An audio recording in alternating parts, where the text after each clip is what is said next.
most valuable commodity I know of is information. Wouldn't you agree? Alright guys, back again. Just here with the weird little garden. Got some work done on it today. And just go over a few things I left out last time. So that aquarium there, that's just a flipped over aquarium below the water line, as you can see. Sorry about the noise, by the way. That's just the air pump. Relocating that in the garage later on, but it's 30 watts, moves quite a bit of air. It all runs off the solar panels over there and a battery system. But back to this. So it's a flipped over aquarium, and all I do is I take a shop vac periodically and I stick it up in there to the top. I turn it on and it sucks the air bubble out, and sometimes I'll suck some of the debris that floats up and stays, but it usually doesn't stay. So yeah, so about once every 2 weeks I have to suck a little air bubble that accumulates at the highest point. I got it fairly level, but the highest point generally is right on that corner, which is actually kind of helpful because I stick the shop vac up from underneath there. So then once that's pulled out, the air bubble, the water indefinitely will stay there until new gases and things let off from the fish. Now, this pond has frogs, it has fish, turtles, snails, it's got it all. And there's also these aquatic plants, they're cattails. They grow up. This is what I call Alligator Island because I got a goofy little alligator thing in there. But that's my only island, my private island. It's a good place for the bugs. The fish like to go underneath and go in it. Provides food for the fish and the birds and the little critters that live around. I think there's critters live under that porch there, but anyway, the birds, robins, they come up, they love that bird bath. I see them taking baths in there every single day, pulling worms out of the garden, just hanging out and pooping here, and that's what I like. I like the birds to poop in my garden, poop in my water. That poop is pure nutrients that is converted over by the fish, the plants. You get your ammoniaceal nitrogen or your nitrite to nitrate conversion happening. That's what aquaponics is you have a container of water, and you're relying on the fish and the plant life and the symbiosis between them to break down ammoniaceal nitrogen into usable fertilizer that is in the water. And that's what I do. I use that fertilizer. I have a pump, another pump down in the bottom. You can't see it right now, but it's at the very bottom. You use that fertilizer, it pumps out through here, all the way down, all the way to that end, and then back up and around, and then it goes into, there's still more tubing that runs all the way along and under the fence out into the alley. I'm going to bring you out into the alley to show you some things. I have a conversation I wanted to get into about strazzberries. I got some strazzberries right there. Now, strazzberries, you're wondering, those are actually strawberries, but I've got a long story. There's a super interesting plant right there.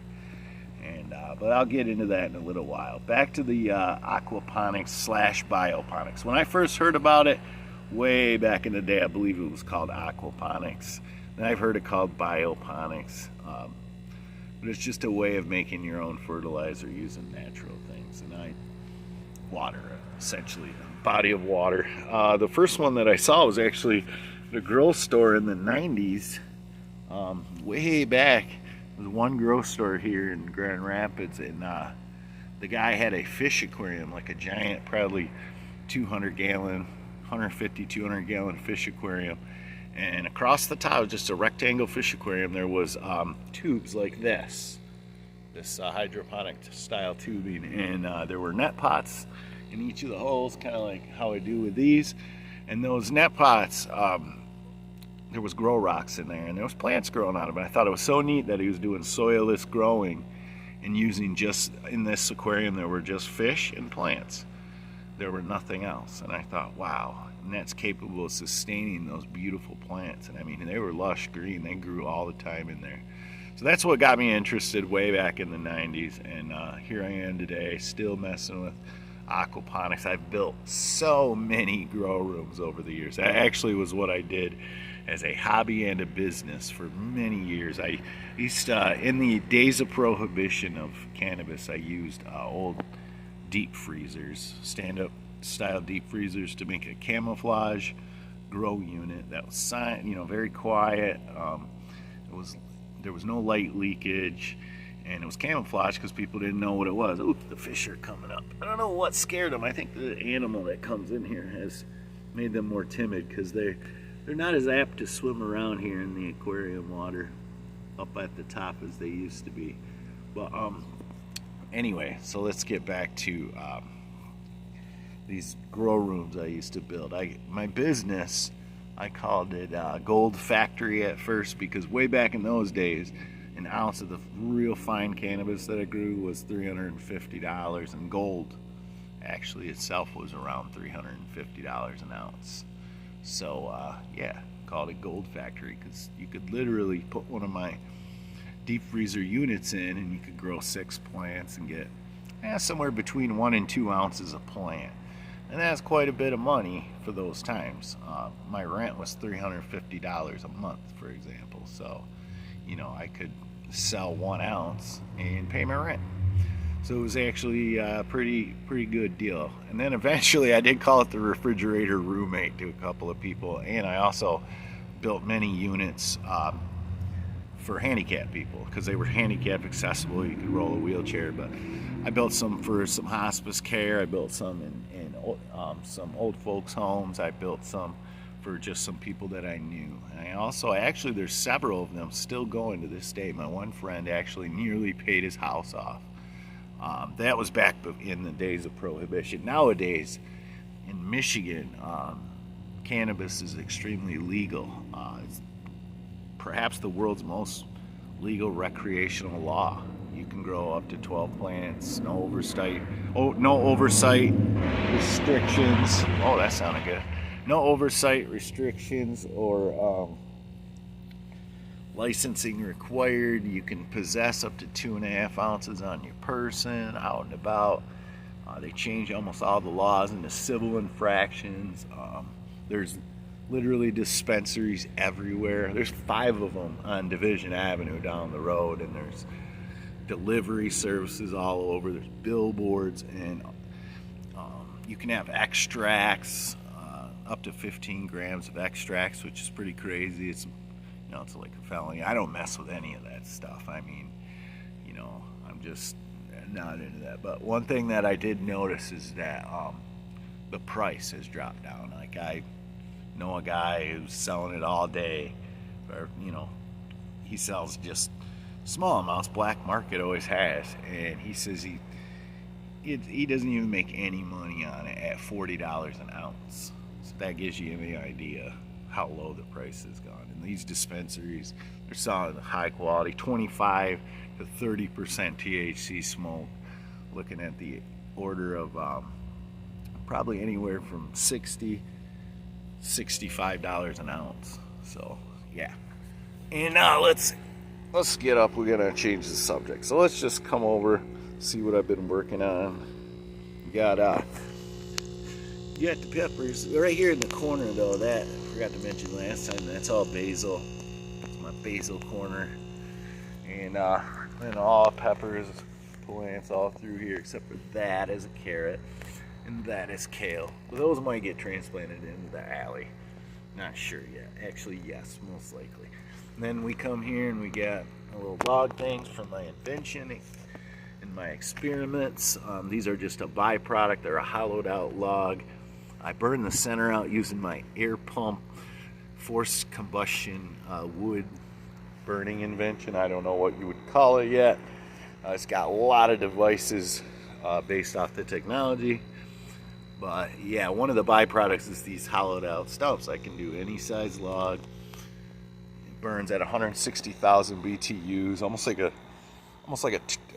blowtorch at first. And as it as the center hollows out, it just becomes a very hot centralized fire.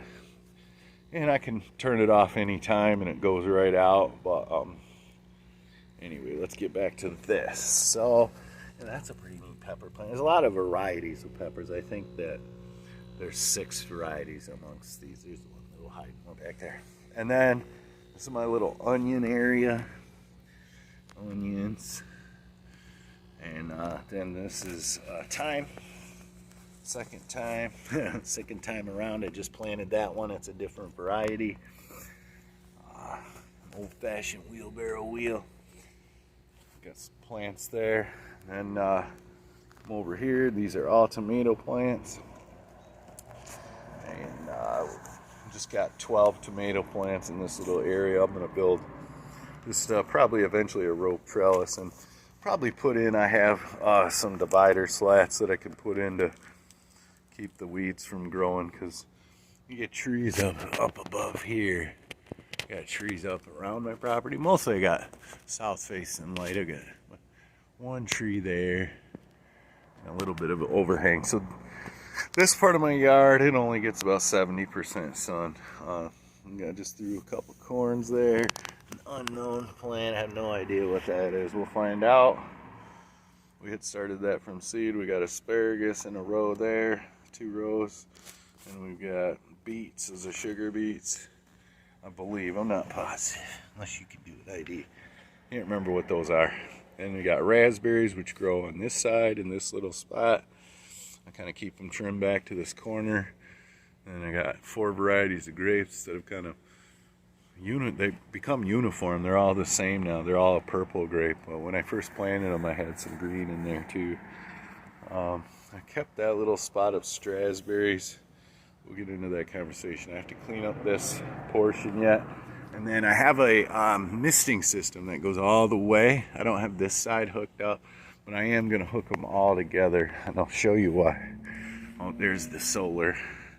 This powers all my pumps and all my outdoor stuff here. It's just a 100-watt panel, but it's enough. You come out here, we got this is all raspberries. They're almost there for security. I'm growing them out. I got 1 rose bush. I don't know how that resurrected itself. It was dead for a whole year after I transplanted it, and it came back to life. But yeah, all raspberries and a couple of strassberries kind of just in there. And you can see, got the misters going. You can hear this is going to be a strassberry.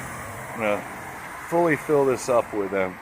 And one thing you'll learn about strassberries, if you plant them, you order the seeds online. They're meant to grow in containers, and they will actually take over a whole area. Initially, I put 6 plants back here in the shade, under a lot of shade with all these trees, and they filled that area. I've had 20 plants after the first year. My aunt warned me when I picked them up. I picked them up live from her, and yeah, I brought them here because they were taking over a farm. She had to till them under. But yeah, I put them there. Did not expecting them to grow at all, and they did it fantastic. So then I moved them into the garden. They took over a huge area there a couple different times. So I had to transplant them. I put them along. There's a building on the side of my house. I put them along the building. They took over that. I put them in front, in my little area under the bushes. Took all that over. So this is awesome ground cover. They don't really grow a lot of berries. They only flush like twice a year. They do grow a giant, very sweet berry. But like I said, it's only for a limited time, like 2 flushes. And then great food for the animals. I thought about painting some rocks red. I heard that if you put red rocks painted, then the animals will try to eat them, and then they'll think that they're all rocks, when in fact when they bury out, the rocks just disguise them. So, but yeah, you see I've got that mister system. That's going to run my entire garden off of a water timer. For now, I just got the hose ran out. And I've thrown down, over here, this is just going to be pure strassberries. This little area, I'm going to put grass seed down, and then all the way down I put plants. So they'll just go through them. This is kale, and that is kale. And that's a little That's one carrot plant. It's all transplanted, so it's gonna look all kind of weakish. Yeah, don't know what that is. I think that's cucumber, but I don't know. And then we got unknown plants again. My wife started all that, so not sure what all of this is. I know that's a sunflower that got a little beat up. I tied it up, give it a fighting chance. Let's put this up a little more. Alright. Give it a fighting chance to grow big and strong. Not sure what that is, might be cucumber. But yeah, you can see the misters come all the way. And you got another one of those. These are iceberg lettuce, I'm almost positive. And then I just followed the end with these strazzberries. I'm gonna let them, they will actually fill all of this, but I put grass seed down to try to create kind of a buffer, because this is kind of a wasteland that the neighbor didn't care about. He gave me permission to grow stuff out here, so along this fence. Oh, that's what I've done. Anyway, I've probably taken a lot of your time. If you like this kind of stuff, you know, it's nice to let me know. I'll make more videos. If not, nobody says anything, I probably stop doing it, but I enjoy this. It's kind of my hobby, and I do something with it every single day. So yeah, anyway, bleep down in the comments. Let me know what you think. Thanks, have a good night.